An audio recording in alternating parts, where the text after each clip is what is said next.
terceiro ano, vamos começar mais uma atividade. Hoje já são 4 de agosto e a gente deve continuar com as nossas atividades, com os nossos estudos, com as nossas leituras. Então, nada de desanimar, tá? Vamos dar sequência a tudo isso.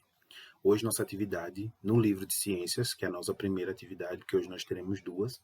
A primeira é no livro de ciências, só que antes de começar a atividade no livro de ciências, eu quero reler essa história aqui, porque eu já li ela na nossa sala de aula.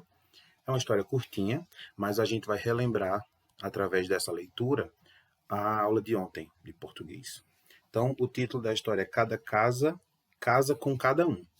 A autora é Ellen e foi editado pela Editora do Brasil. Então, vamos lá para o começo da história. Começa assim. Casa furada para entrar e sair, que é a casa das formigas, formigueiro. Casa cheirosa pintada de rosa, que é aqui onde a Joaninha está. Casa ambulante enrolada e andante, que é a casa do caracol. Casa aconchegante, que é a casa desses passarinhos aqui, o ninho deles. Casa escura e segura, são a casa dos tatus. Casa bagunçada, desse lado de cá, e aqui uma casa organizada, que é a casa das abelhas, e aqui é a das minhocas no chão. Nós temos aqui uma casa pequena, mas do tamanho certo, que é a casa da ostra. E aqui nós temos a casa surpresa, que é quando a gente encontra uma minhoca na goiaba. Nós temos aqui casa inteligente e bela, que é esse pássaro aqui que constrói sua própria casa, que é o João de Barro. Casa singela, que esse sapinho aqui ficou debaixo desse cogumelo. Aqui nós temos casa que vira esconderijo. É a casa da tartaruga, que ela, quando está em perigo, ela se defende se escondendo. Casa fofa, que é desse animalzinho aqui, que é o gato, um animal doméstico. E a sua casa? Como é que é? E fim da história. Nesse livro aqui, a gente pode observar que para cada casa a gente tem um adjetivo: fofa, aconchegante, escura, segura. O que mais? Vamos ver aqui. Furada, cheirosa. Tudo isso é adjetivo. Ambulante, enrolada, andante. Tudo isso é adjetivo que está qualificando a palavra casa, que é um substantivo comum.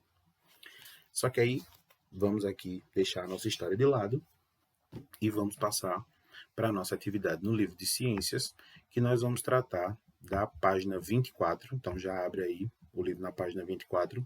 Nós vamos falar sobre diversidade animal e desenvolvimento. Todo mundo sabe que nós também somos animais. Nós fazemos parte da classe dos vertebrados, mas a nossa diferença para os outros animais é que a gente usa o nosso cérebro para pensar. A gente não age por instinto. Se bem que algumas vezes, quando a gente está com muita raiva, pode fazer alguma coisa que não queria fazer, mas acaba fazendo. Mas vamos falar sobre diversidade e desenvolvimento. Ao nascer, nem todos os animais já nascem na sua forma que vão ficar quando adultos. Por exemplo, a gente, quando nasce, é um bebê, depois vira uma criança, uma adolescente, até chegar na fase adulta, e aí da fase adulta a gente segue até a velhice. Então, o nosso corpo ele passa por uma transformação. Só que alguns animais, quando nascem, eles são bem diferentes da forma adulta. A gente já tem forma de gente desde pequeno. Já, por exemplo, um sapo, quando ele nasce, ele está lá nos ovinhos.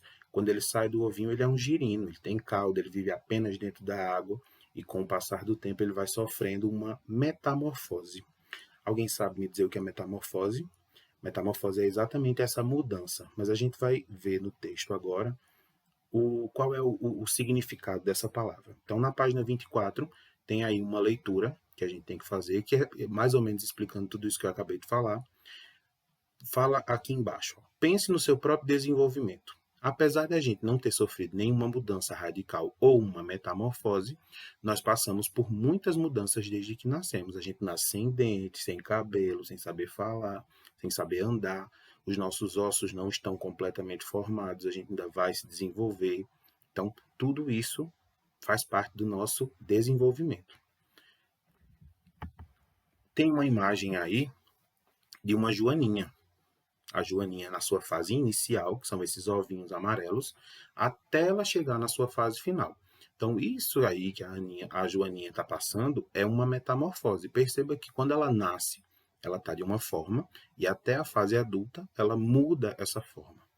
Então, depois da leitura da página 24, nós vamos para as atividades que são na página 25, 26, 27, mas antes de dar sequência, vamos observar aqui na página 26 e 27. Nós temos aí um grupo de alunos que está em sua sala de aula e tem aí alguns cartazes de alguns animais que vocês vão ter que completar o desenho, acredito, da fase adulta deles. Pode pintar, tá? Para ficar bonito. Mas vamos lá. O primeiro animal que temos aí, na fase inicial, é uma abelha. Perceba que quando uma abelha nasce, ela está bem diferente de como ela fica na fase adulta. Isso que acontece com a abelha é uma metamorfose. O segundo cartaz são de pássaros. Perceba também que quando as aves estão recém-nascidas, elas não têm penas e são bem menores do que as aves adultas. Já a abelha, quando nasce, é uma larva, diferente do quando ela se transforma em adulto. Na outra página, na página 27, nós temos dois animais, que é o peixe e o mosquito. Vamos falar primeiro sobre o peixe. O corpo dos peixes recém-nascidos é bem diferente do corpo dos peixes adultos. Perceba lá em cima, na primeira imagem, que quando eles estão na fase bem inicial, eles têm o formato e as estruturas de ovos. E em seguida, eles vão perdendo essa forma até chegar na fase adulta. A mesma coisa no mosquito aqui, ó. A gente conhece aquele cabeça de prego, né, que fica dentro da água, e aí ele se transforma até chegar no mosquito. Os mosquitos adultos, eles possuem pernas, eles chegam a ter asas, antenas. Já a larva, ela é aquática, ou seja, vive apenas dentro d'água. Depois de a gente observar essa página 27, nós vamos começar na página 28 a falar sobre a diversidade de animais vertebrados. Qual é a característica do animal vertebrado? Possuir ossos. E aí tem um esqueleto aí que mostra quais são as partes principais, quais são partes principais desse esqueleto. Primeiro tem um esqueleto humano aí. Nós temos um crânio, que é o osso da nossa cabeça, que protege o nosso cérebro. Nós temos a coluna vertebral, que é desde aqui da altura do nosso pescoço até o final das nossas costas, uma retinha assim, que é uma sequência de ossos, essa é a coluna vertebral. Então, quando a gente nasce, por exemplo, a gente ainda não tem domínio desse pescoço, do nosso pescoço. Por isso que a gente tem que segurar a cabeça. Então, vamos fazer a leitura da página 28 para poder responder a página 29,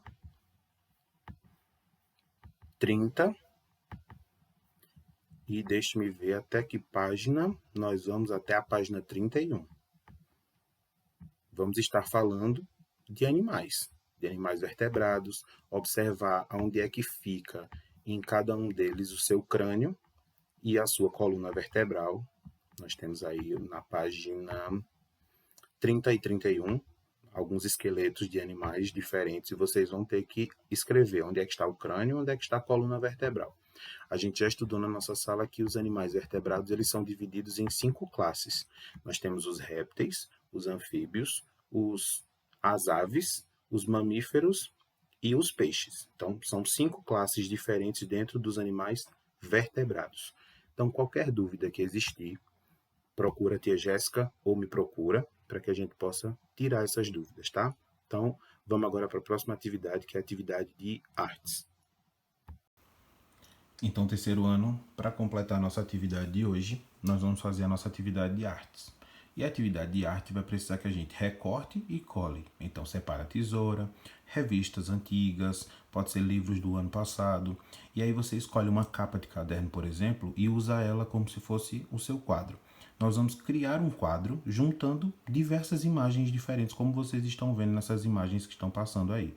Então, você picota papel colorido, recorta imagens de revistas ou jornais, de livros antigos, e nós vamos produzir uma arte com colagem. Então eu quero ver muita arte colorida, quero ver muita criatividade. Observe essas imagens que eu estou mostrando aqui para vocês e quando tiver tudo pronto, manda o retorno para a gente, tá? Não esquece de mandar as fotos das atividades que a gente fica esperando o dia inteiro. Tia Jéssica e eu estamos esperando por isso. Um abraço e até amanhã.